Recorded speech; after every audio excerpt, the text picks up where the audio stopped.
We have a world these days where everybody's walking around looking at their cell phone, and so many people never look up. And if you live in St. Louis or New York or Los Angeles or really most of the developed places, there's no reason to look up because there's nothing to see, and the reason there's nothing to see is light pollution.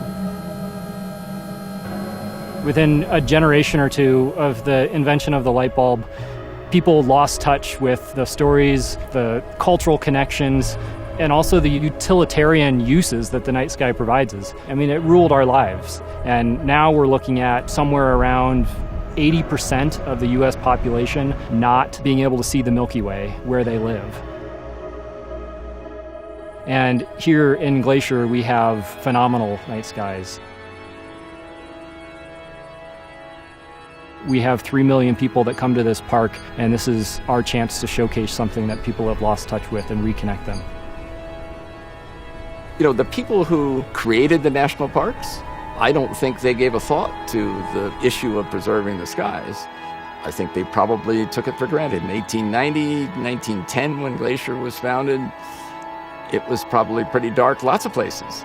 The great benefit that was probably never understood at the time was not only does Glacier preserve this wonderful ecology, the animals, the plants, the wonderful geology that we have here, but it also has preserved the dark skies against the onset of all the light pollution.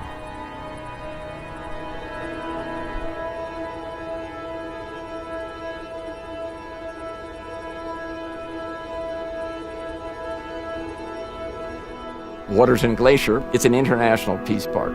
It has a Canadian side, Waterton Park in Canada, and Glacier in the US. So we have together gotten ourselves designated as a dark sky park. It's a lot of work to pursue a dark skies designation. One of the first steps you have to do is identify what type of light resources you have, where they're located, how many you have. I used what's called a sky quality meter, and it's a little box that takes a measurement of how dark the sky is. Myself and other people working on this project would go out and take different measurements around the park. We already knew that we had pretty dark skies, having spent time here, but proving that we don't have extreme amounts of light pollution coming in from different points. And so going to different parts of the park and showing that those areas will have dark skies. Dark skies are important ecologically. There are animals, even plants, that rely on dark skies in order to reproduce, in order to hunt, in order to survive. And there's growing evidence that dark skies also impact us and our own health. And so for all those reasons, preserving dark skies is valuable, is important, it's a worthy cause. The unique thing about light sky pollution is that it's extremely reversible. Fixing light pollution really shouldn't be that hard because all the light that goes up is waste. Doesn't do anybody any good. Nobody has any economic value out of the light that goes up. So everybody ought to be perfectly happy to have the lights shine down instead of up. It was my responsibility to identify places where we had this unnecessary light pollution and then to choose fixtures that we could replace those lights with that met historical and dark sky needs. Nice. Well done.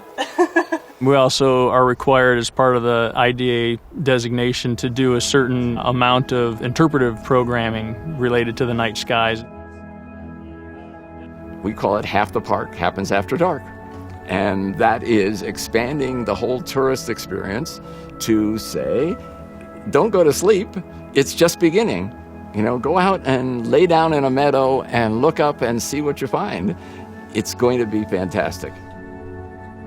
Our star parties up at Logan Pass are an opportunity for a large group of people to come up and experience the night sky in a dark place.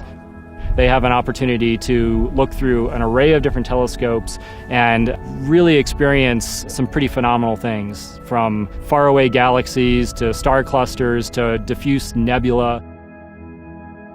I've had people look around at the front of the telescope to see if we've stuck something up there to trick them into thinking they're looking at Saturn. It's not a viewfinder thing, it's for real. And people are they cannot believe they can see it through a telescope.